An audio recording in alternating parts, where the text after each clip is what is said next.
Madaming tao sa labas. May isang hunter sa kanila. Nakita mo ba ang mukha niya? Tanong ng officer na nag-iimbestiga sa nangyari. Hindi. Nakamask siya. Gayunpaman. Bukod sa kanya, lahat ng iba ay normal at may dalang armas. Parang hindi pa sila nakakagamit ng armas dati. Sagot ni Sojun. Mayroon bang iba pang mga kakaiba? Muling tanong ng officer. Napaisip si Sojun. Isang normal na tao na may hawak na armas. Isang nakaplanong krimen. At kung ito ay tungkol sa isang sama ng loob mula sa nakaraan. Maraming pagkakatulad sa nakaraang insidente kung saan inatake si Hiramshi. Muling sabi ni Sojun. Kung tungkol sa kasong iyon. Ang tinutukoy mo ba ay ang kaso sa Gwangwaman Station? Tanong ng officer. Oo, sagot ni Sojun. Ang pinagkaiba lang ng dalawa ay mas maraming tao at may hunter. Malaki ang posibilidad na pareho silang tao. Gayunpaman, ang pangyayaring ito ay isang bagay na kahit siya ay hindi alam. Ibig sabihin, sa nakaraang buhay niya, hindi naiulat ang kasong ito. O hindi ito nangyari. Aniya ni Sojun sa sarili. Naalala ni Sojun ang sinabi ni Earthsabet sa kanya. Na dahil sa kanya, maraming bagay ang nagbago. Naisip niya, kung nagsimula bang magbago ang mga bagay mula sa puntong nailigtas niya si Hiramshi. Gusto niyang iwasang maapektuhan ang hinaharap hanggat maaari. Bueno, maliit man o malaki, sa huli, makakaapekto pa rin ito sa hinaharap. Ito ay maaaring hindi maiiwasan. Matapos na asikaso ang insidente, ay bumalik siya sakay ng kotse, na puno ng pasasalamat ni President Ha Jung-soo. Kinabukasan, ay nakatingin si Sojun sa kanyang personal na sistema. Isang normal na spearman ha. Ang isang salitang iyon ay patunay ng resulta ng kanyang pagsulong. Nalungkot si Sojun dahil wala doon ang isang salita. Iba ito sa nakaraang buhay niya. Na umasa siya sa ibang tao dahil mahina siya. Maaari siyang maging mas malakas sa pagkakataong ito. Sa pamamagitan ng pagtaas ng antas ng kanyang titulo.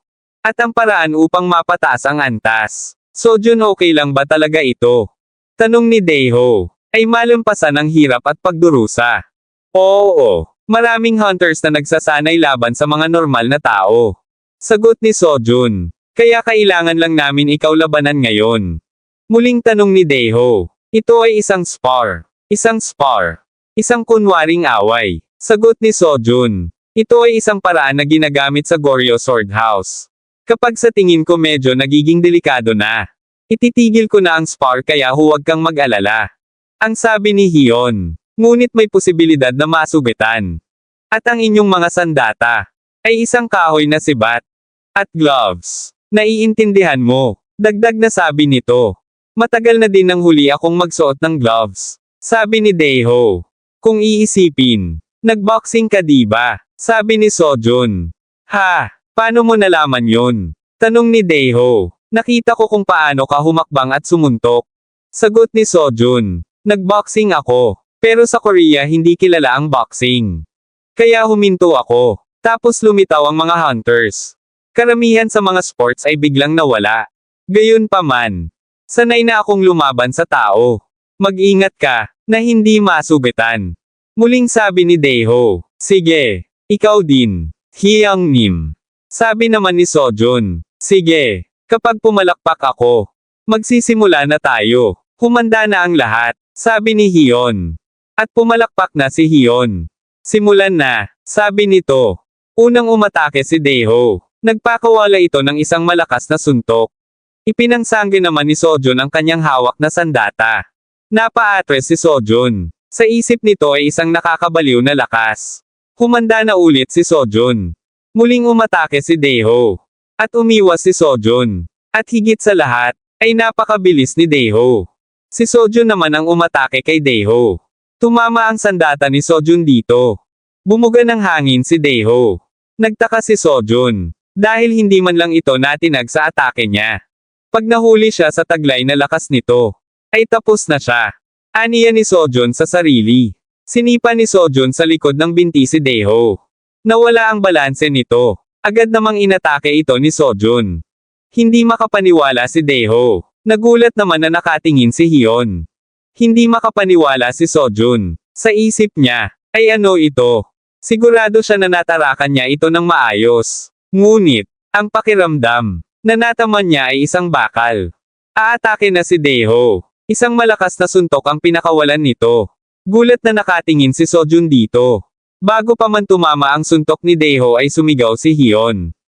Hinto, sabi nito. Yan na ang katapusan. Napagdesisyonan na ang nanalo. Dagdag na sabi ni Hyun. Itinuro nito si Sojun. Nanalo si Sojun Opa. Muling sabi nito. Itong spar. Ang nanalo ay si Sojun Opa. Sabi ni Hyun. Ha, paano? Nagtatakang tanong ni Daeho. Dahil mock match ito. Tingnan mo ang sibat ni Sojun Opa. Ito ay isang poste. Kung ito ay tunay na sibat. At ang pag-ulos na ginawa niya kanina. Ay nakamamatay. Kahit na nakasuot ka ng whenever suit. Kaya panalo si Sojun Opa. Dagdag na sabi ni Hyun. Ah, tama ka. Sabi ni Daeho. Hoy, natakot ako ha. Hinay-hinayan mo naman. Sabi ni Sojun. Sa ganito na lang din. Ay dapat itodo ko na. Natatawang sabi ni Daeho. Mas malakas ka kaysa sa akin.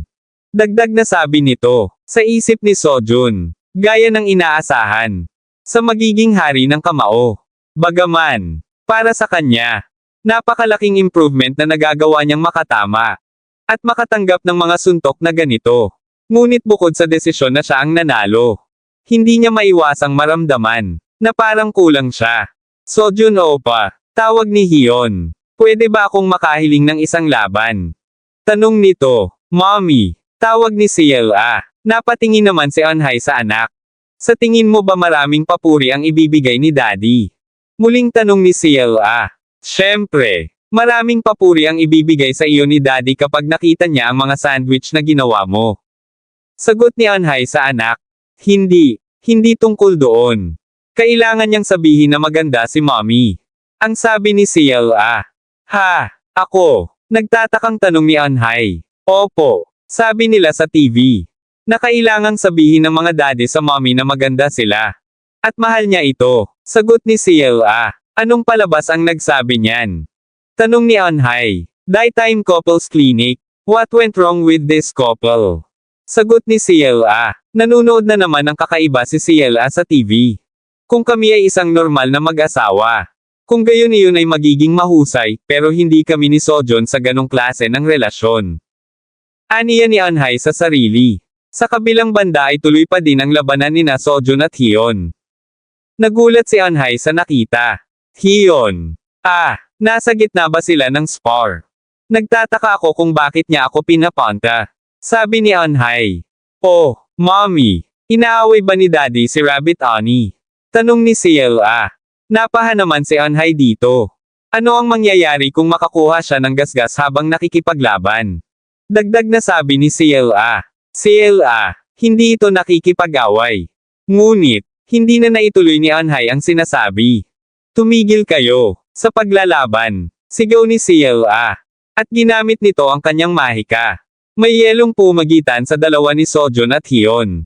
Nagulat ang dalawa at hindi makapaniwala. Ano ito? Nagtatakang tanong ni Hyun. Daddy, malakas na tawag ni Ciela at tumatakbo palapit kay Sojun.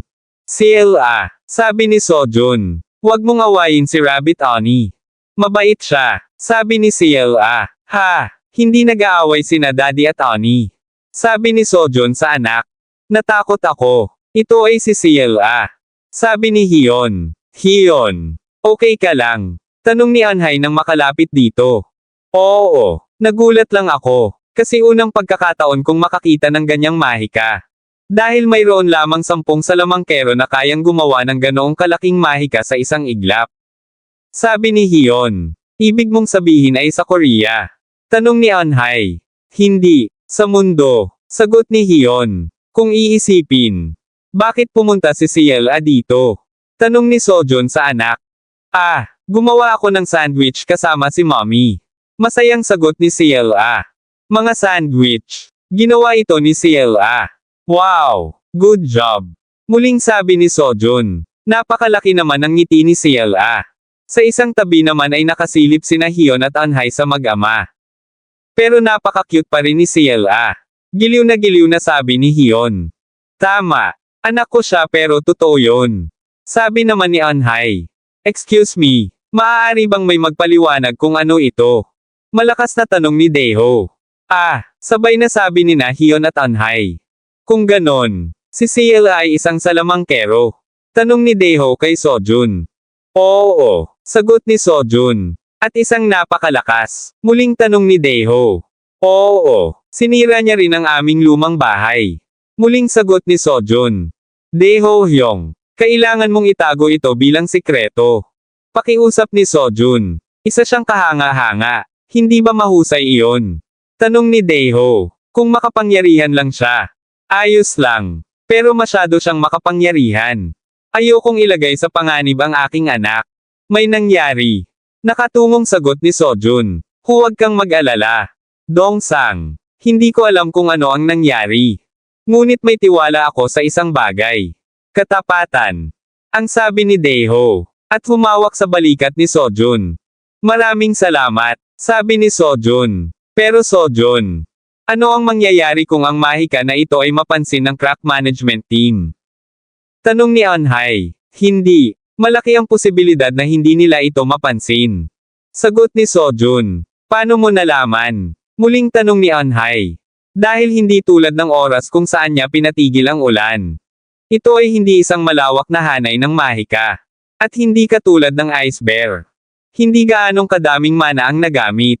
Sagot ni Sojun. At higit sa lahat, parang naturalisado ito. Dati.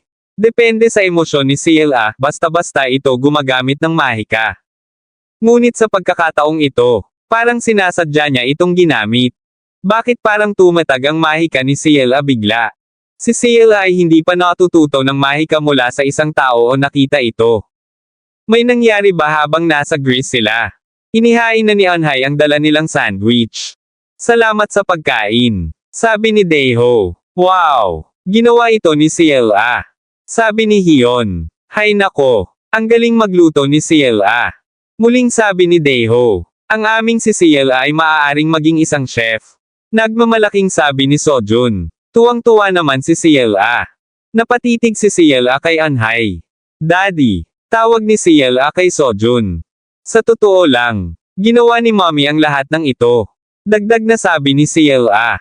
Talaga, pero katulong si CLA diba? Kung gayon, ibig sabihin, si CLA at si Mommy ang magkasamang gumawa nito. Ang sabi ni Sojun. Opo, ginawa ko ito kasama si Mommy.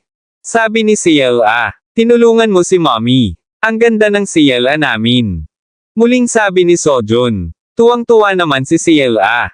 Nang bigla itong natigilan. Hindi. Hindi tama yan. Ang sabi nito, sa isip ni Sojun, ay napapatanong siya. Na ayaw ba ni CLA na purihin niya ito? Mommy, punta ka dito please, sabi ni CLA kay Anhay. Ngayon, Daddy, sabi ni CLA nang makalapit si Anhay. Napahan naman ni Sojun. Sus, Daddy, sinong gumawa ng sandwich? Tanong ni CLA. Si CLA ang gumawa nito kasama si Mommy. Sagot ni Sojun sa anak. Tama. Kaya, tulad ng pagpuri mo kay CLA, kailangan mong maging patas, at purihin mo rin si Mommy. Sabihin mong maganda siya. Muling sabi ni CLA. At muling napaha si Sojun. Napao naman sina Daeho at Hyun. Habang si Anhay naman ay namumula ang pisngi. Gusto niyang i-connecte kami ni Anhay ng ganito bigla.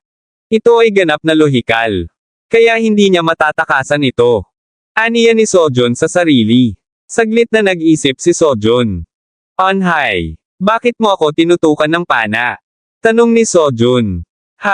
Hindi ko ginawa. Sagot ni Anhay. Itinapat ni Sojun ang kanyang kamay sa kanyang dibdib. Tapos ano itong love arrow na tumatagos sa puso ko? Muling sabi ni Sojun.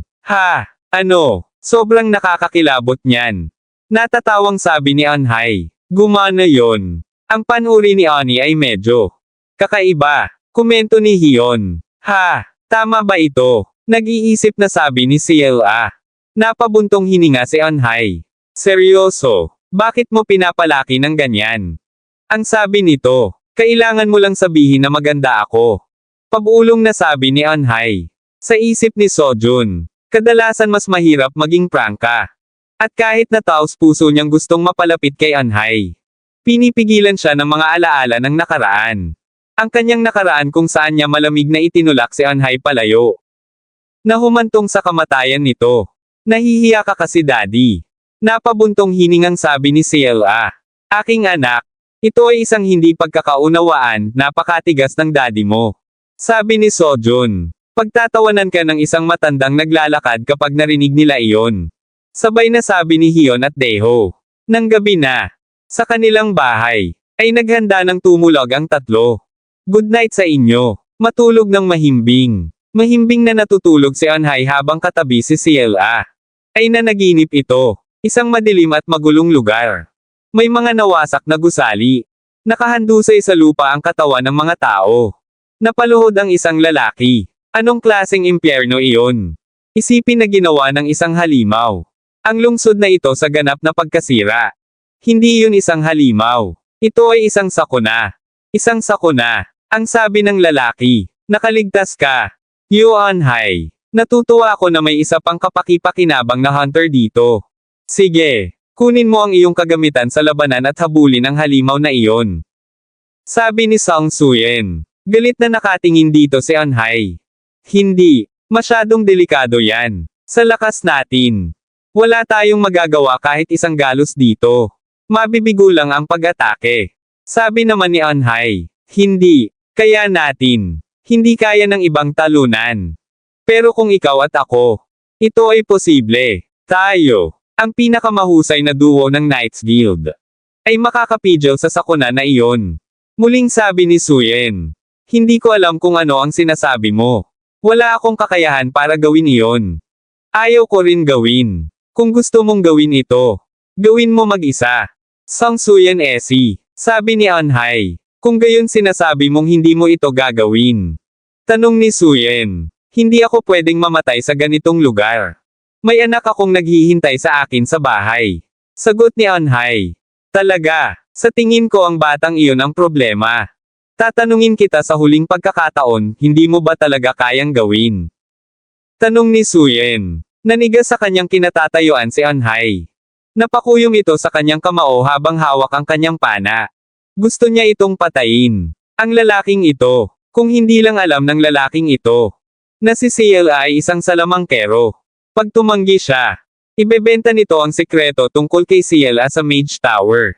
Sige, gagawin ko. Sabi ni Anhay. Sa wakas, iyon ang dapat mong sinabi sa simula pa lang. Sabi ni Suyen. Tara na, sundan mo ako. Utos nito. Nakatingin sa malayo si Anhay. Ito ay magiging maayos. Hintayin mo pa ako ng konti CLA. Babalik ako agad. Sabi nito. Gimbal na nagmulat ng mata si Anhay. Pawis na pawis ito. Ano iyon? Tanong nito sa sarili. Habang habol ang kanyang hininga. Sa tingin ko, ako ay nagkaroon ng isang talagang masamang bangungot. Muling sabi ni Anhay. Kinabukasan, isang maaliwalas na umaga. Sa isang malaking tipak ng bato, ay sinubukan ni Sojun ang kanyang bagong sandata. Kumusta? Ang remodel na motor? Tanong ni Hairem. Nakakabaliw ito, di ba? Muling sabi nito. Ito ay madaling gamitin. At ang material ay mas matibay. Dapat kayang kayanin din nito ang aking trust na kasanayan. Sabi ni Sojun. Siyempre ako ang gumawa. Nagmamalaking sabi ni Hairem. Noong nasa bahay mo ako dati, marami akong nakitang materyales para sa armas. Parang kasali ka din sa manufacturing process. Muling sabi ni Sojun. Sa tingin mo ba kumukuha lang ako ng pera? Lahat ng ito ay pera mula sa aking bayad na nauugnay sa paggawa. Sabi naman ni Hairem. At ano ang nangyari pagkatapos ng insidenteng iyon? Tanong ni Sojun. Ang ibig mo bang sabihin ay yung nanloob sa bahay namin? Patuloy pa rin ang investigasyon. At hindi pa nila nalalaman kung sino ang nasa likod nito. Sinabi nila, na sila ay tagapagtaguyod para sa isang grupo ng kapayapaan. Na tinatawag na, A Farewell to Arms. Ngunit paano ito magkaroon ng anumang kahulugan? Paano makapasok ang isang grupong pangkapayapaan sa bahay ng isang tao? Magnakaw, at gumawa ng pananakit, galit na sabi ni Hairem. Higit sa lahat, may naka-schedule tayo. Muling sabi nito. Ano kamo? Nakaschedule. Para saan?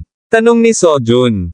Isang guild event. Sa pagkakataong ito ay hindi dungeon kundi isang group raid. Sagot ni Hairem. Isang group raid. Ha! Kung ganun ito ay dapat na isang field clear. Sabi ni Sojun. Group raids. Sa isang field na napabayan ng asosasyon. Pumupunta ang mga hunters, at iki-clear ang field. Ito ay dahil kung ang isang field ay hindi ginagalaw ng mahabang panahon. Maaari itong mapuno ng mga halimaw. Aling mga guild ang pupunta? Spectre lang ba? Tanong ni Sojun. Hindi. Kasama tayo. 3 maliliit na guild. At isang medium-sized na guild. Sabihin mo sa iba. Dahil may isa ka pang sandata ngayon. Dapat dahan-dahan kang maging mas aktibo. Sabi ni Hairem. Araw ng pagsalakay. Lake Park. Hey! Parating na sila. Sabi ng lalaki sa katabi niya. Ang medium-sized guild. Parso. Guildmaster ba yung nasa harap? Si Kim Changwon. Tanong ng lalaki. Oo. Natabunan siya ng kasamahan niyang si Song Suyen. Pero medyo sikat pa rin siya. Sagot ng isang lalaki. Ehem. Lahat. Magsitipon kayo. Oo sir. Nandito na lahat ang Guild Ruba. Masiglang sabi ng isang lalaki. Guild Magpie. Nandito lahat. Sabi naman ng isa pang lalaki. Sige. Buti naman mabilis kayong lahat. Pero 2 lang ba dapat ang guild? Tanong ni Kim Changwon. Hindi. May isa pa. Sagot ng lalaki. Ano? Sino sila? Galit na tanong ni Changwon. Sila ay tinatawag na Spectre. Sagot ng lalaki. Ang yabang. Isang guild na hindi ko pa narinig. Ngunit hindi nila alam na sila ay dapat na pumunta dito 1 oras bago ang pagpupulong. Muling sabi ni Changwon. Ayan na. Mid-size guild boomer behavior. Isa sa mga katangian ng isang sama-samang pagsalakay. Ang mga mid-size na guild at maliliit na guild ay kailangang magtulungan. Malamang na nilayo ng asosasyon na tumulong sa mas maliliit na guild. Pero humantong lang ito sa mid-size guild's power tripping. Kahit na halos imposibleng salakayin. Ang isang malawak na larangan.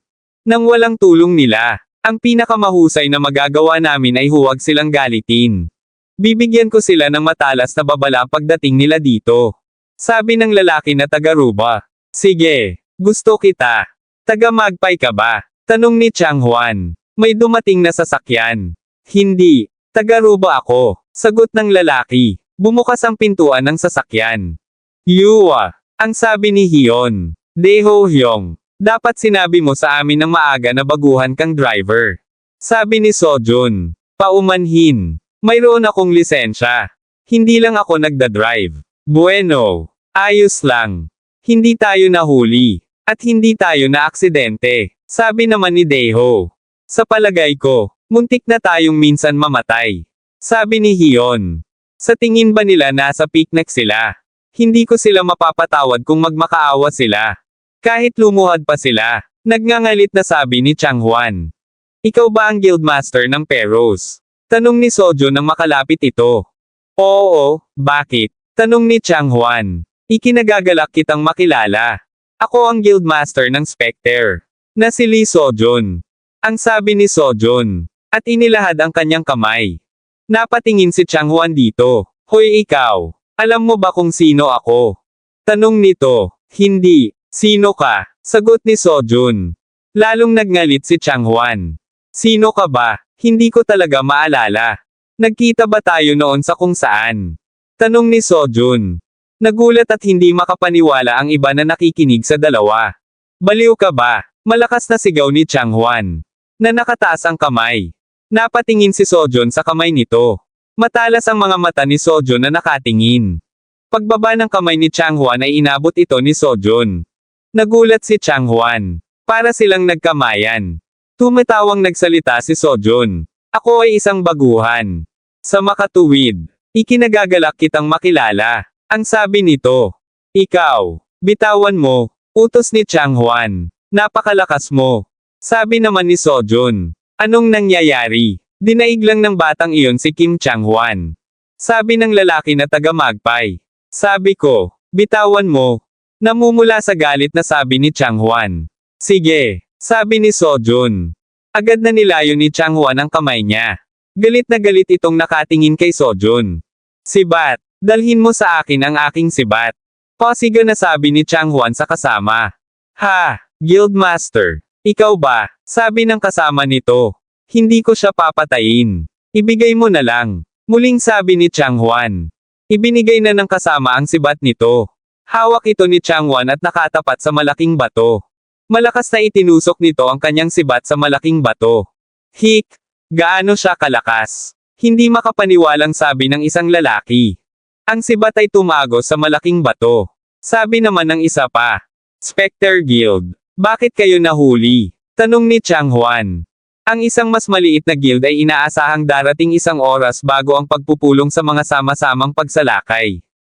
Dagdag na sabi nito. Talaga, sabi ni Sojun. Sabi sa paunawa ng asosasyon. Nakailangan ko lang makarating dito.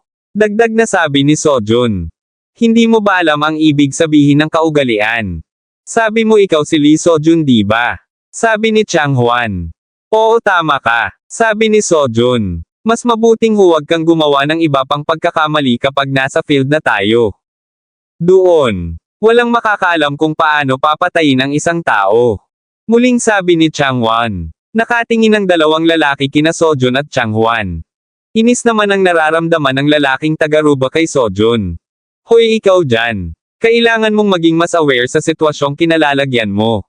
Sabi ng lalaking taga-Ruba kay Sojun. Ha! Nagtatakang sabi ni Sojun. Kami ang apektado dahil sayo. Muling sabi ng lalaki. Talaga? Tanong ni Sojun. Oo. Gago ka. Hindi mo ba alam na dahil ginalit mo si Kim Chang Huan? Ay nalaktuan ang pagtatagubilin. Kailangan mo man lang humingi ng tawad. O mambola sa kanya kung huli ka. Paano mo nasabing hindi mo siya kilala? Dagdag na sabi ng lalaki. Mas maaga ako ng kalahating oras kaysa sa oras ng pagpupulong na nakasulat sa paunawa. At hindi ko masasabing kilala ko siya kapag hindi. Sabi naman ni Sojun. Ano, sinasagot-sagot mo rin ba ako ngayon? Mananagot ka ba kung hindi natin maklear ang field dahil sa iyo? Sabi ng lalaki. Bakit naman hindi? Tanong ni Sojun. Paano kung walang gawin ang Peros? At iwan ang lahat para gawin natin? Sagot ng lalaki. Kung gayon ay gawin natin ito. Muling sabi ni Sojun. Bobo ka na baguhan. Galit na sabi ng lalaki. Tama na yan. Sabi ng lalaking taga-Magpay. Anong gusto mo? Tanong ng lalaking taga-Ruba. Wala naman siyang ginawang mali technically. Hindi niya kasalanan. Muling sabi ng lalaking taga-Magpay.